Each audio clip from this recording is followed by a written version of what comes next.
Okay, part 2. This is decompressed and ready to go. But I wanted to look at this game of Warden that I just played a little while ago. Now, obviously, I'm on an alt account. And I laned versus Zeus. But just all I want to talk about is just the fighting and the last hit number. So in a game that was about 2 minutes longer, I had about 200 CS more than you, roughly.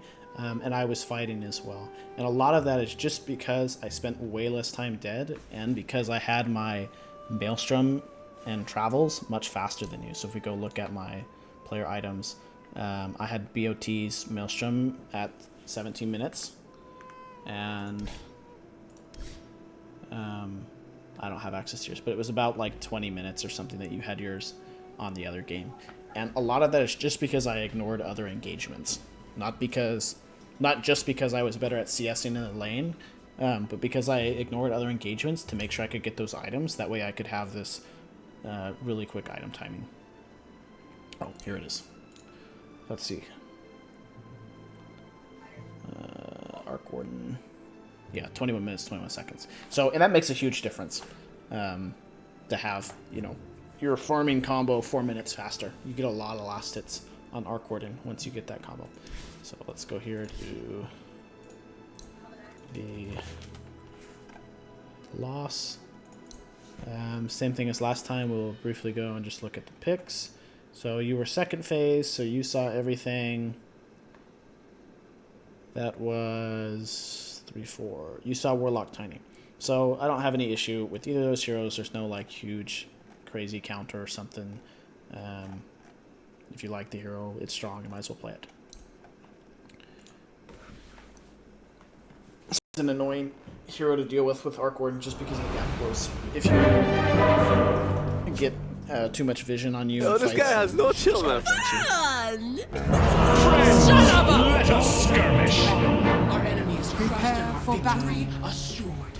Strategically, this one's in the bag. I will tear you apart! Okay, so versus a Quap, people have played a lot of games versus Quap recently just because this hero is getting picked so freaking much. You're trying to get out of this lane with as much as possible. The other thing that you're trying to do is making sure that you have this rule in your head for Quap. So Quap wants to come up and dagger you. When she comes up to hit you, to dagger you, you need to hit her. She's going to get the dagger off, basically, if she wants to, right? And what you need to make sure is that she gets as punished for it, as much punishment for it as possible. What I don't like seeing is when like some Queen of Pain walks up to dagger people and they like turn and run away and they get daggered and then they never end up autoing her, or they only auto her like once. It's like if she comes up to dagger you, auto her 3, 4 times. Like make her using her spell costly.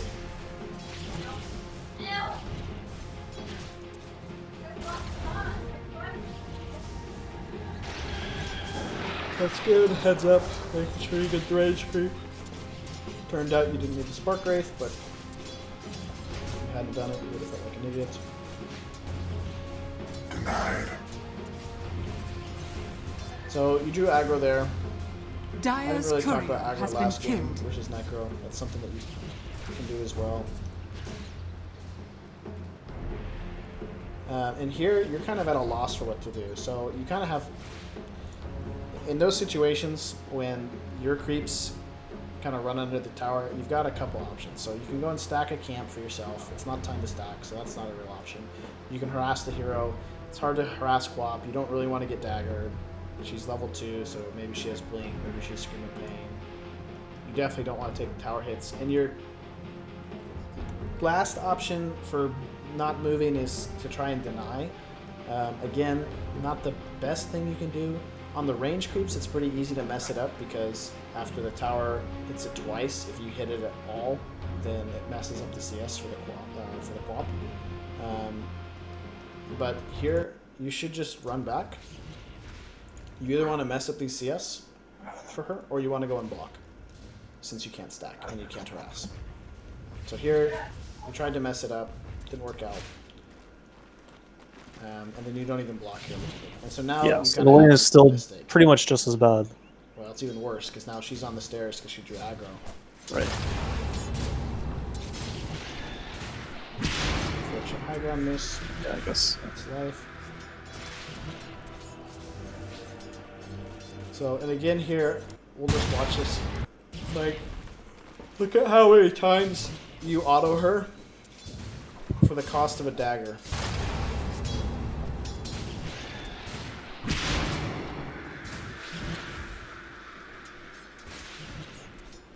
Alright, so you autoed her once. Now, I think you can turn. I'll pause it right when I think you can turn and start hitting her. Right here. That's here. As soon as she walks down, yeah. down these stairs, you start hitting her. As soon as she's in range. Yeah, and right here, this is a great trade for you. Like, if she wants to sit here and auto you forever, then let her. Because if she autos you, your creeps are going to start hitting her. She's already taking damage from this range creep. You're not going to draw aggro. She's got 3 melee creeps and range creep that are going to hit her. She's going to get forced to blink if you're just autoing her right here. Or she'll have to tango or something. Getting the range creep deny was nice, but I would say autoing her 3 times, maybe 4 times. Yeah, and the other benefit of autoing her right there is you get the creep aggro. Like you still have the CS up her stairway. Well, he would not have drawn aggro, but he could have. He could have though. He did have the chance there. Again, she daggers you. It doesn't cost her. Once she gets her 3rd point or something like that, then it's really hard for you to lane in general. But she can dagger you much more freely. But whenever she's in auto attack range, you have such high range, like you need to be hitting her. You're just not hitting people enough. And that lets her play the lane where she just is going to dagger you and kind of whittle you down, and then she'll go for a kill eventually. So she's kind of in this, I want to prep you like a creep. Get you low enough for a kill, or last it. So your CS is much better this time around though.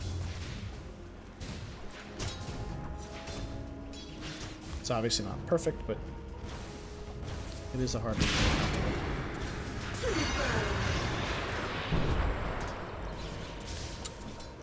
I don't even think she needed to blink there. No, she didn't. She could have just stood next to creeps and autoed, but that's okay.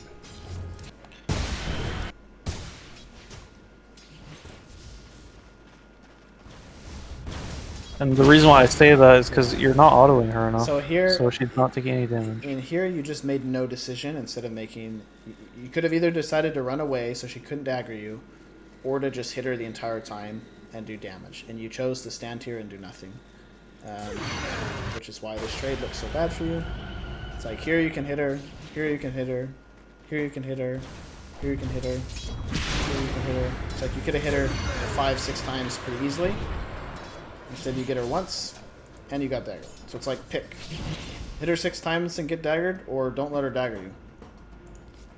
But she's just getting to play however she wants. And you know she does not have blink.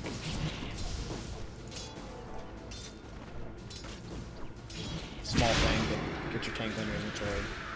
Has twice as long cooldown in your backpack. And you're gonna need the regen.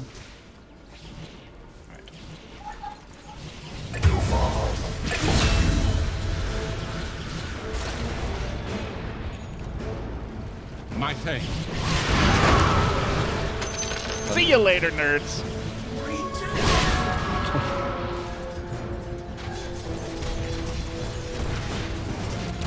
Radiant's middle tower is under attack.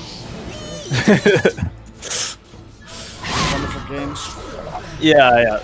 Look, thing is, jungle techie sucks, right? But if you win this lane versus Quap, it may not matter that you have this run, this hero on it. And winning the lane versus Quap doesn't mean killing her over and over again. It just means getting out with as much as you can be expected. So yeah, if winning versus Quap means she's not winning the lane. That's basically what it is. If she's not winning the lane, then you're winning. Because she's supposed to stomp the lane. She's supposed to kill you. She's supposed to zone you out, supposed to send you to bait, supposed to get more last hits. Like, she's balanced around the fact that she wins lanes. So and Arc Warden is balanced around the fact that he loses lanes. It's like, so if you can just not let her win as hard, then your game is so much easier. Radiant's top tower is under attack. Radiant's top tower is under attack. Yeah, and you do the same thing again. You max flux, and you want to get out of this lane. You don't want to be in this lane constantly. You want to shove it out if it comes to your tower, and otherwise you want to be jungling. So, like here, you're just kind of wasting your time. This is a much better decision. But no, don't go high ground. There's no good that can come from this. So much better. So much better. Shove this wave and go somewhere else. Like, all you want to do Any is... mid that has solo kill potential on you as All Arc, you you want to should do never is think force about this going squad high back ground to the after tower. 6. All you want to do is force them back to the tower. You don't actually, you're not gonna kill her. You don't wanna. You're not gonna get this tower. It's just not gonna happen, especially versus a Quap. All you want to do is get your creep wave as far away from your tower as possible, and then go to the jungle and farm up. So you end up dying here. See you later, nerds. See you later, nerds. Middle tower is under attack. Like, your team reacting and getting double kill here on their two most important heroes is really good, but that doesn't have to be the case. Like, you can just farm this camp, and that's better off for you. So, Yeah, you're the win condition. They're supposed to be making space for you, not the other way around.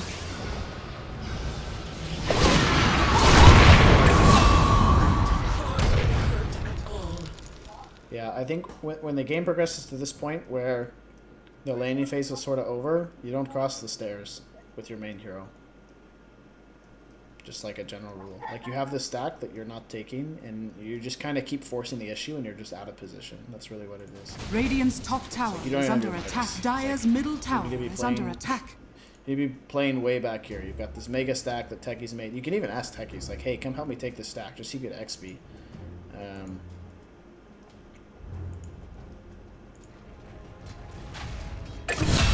Here's wave. And this max flux is Tis mine.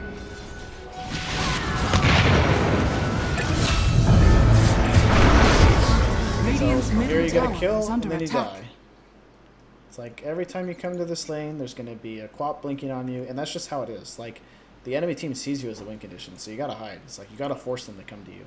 And the other thing that does is it frees up your team. Instead of having to send Techies and Witch Doctor mid to come to this fight, they can run at this Spectre. And that's Yeah, gonna well, free you up safely a lot. push with your E. Or your clone. Or your Or clone. you don't push and you let the tower fall because it's more important than people Radiant's Like middle that tower is under power spike attack. than it is the tower is. Radiant's top tower is under attack. Radiant's top Radiant's structures are fortified. Dire's Here, middle there you tower go. is This is a under much attack. better example. It's like you backed up, and then Quap made some weird play where she blinked, and you were able to show up and get a kill. You never had to go down the stairs. Dire's middle tower is under attack. See you later, nerds. Are scattered. So I don't Radiant's think I want to bottom watch tower is under just attack. because I think it's really the laning phase that you're suffering at. I think if this game is any indication of how you generally play between this one and the last one, which is your laning phase just kind of is your weakest point. Like, once you get a couple items and you kind of find your rhythm, then you do really well. You start to use your clone, you start to micro better, you start to be more efficient. It's just like this first 15 minutes, for some reason you have this obsession with being in the mid. I don't know if it's because people ping you and you get like concerned about like what they think or something, or they want you to gank, or they want you to protect your tower. It's like all you care about is getting your items. Like, I get pinged. It's like I get pinged on inflamed on a game where I have 1,000 GPM and solo carry the game on Arc because people don't understand what they're doing. So it's like, go and take the stack, and quit maxing your Q, and you'll have a much easier time if you just play a little bit more greedy and a little more self-centered. So I think that is everything I want to say about that. Any last comments, Tino? No, I think that's all good. The one thing I'll say is, you know, it's not just about your Arc Warden. It's about how you're farming these first couple waves. It's really going to make a big difference if you can get most of the CS in the first couple waves. And so just practicing that part of the game is honestly very helpful.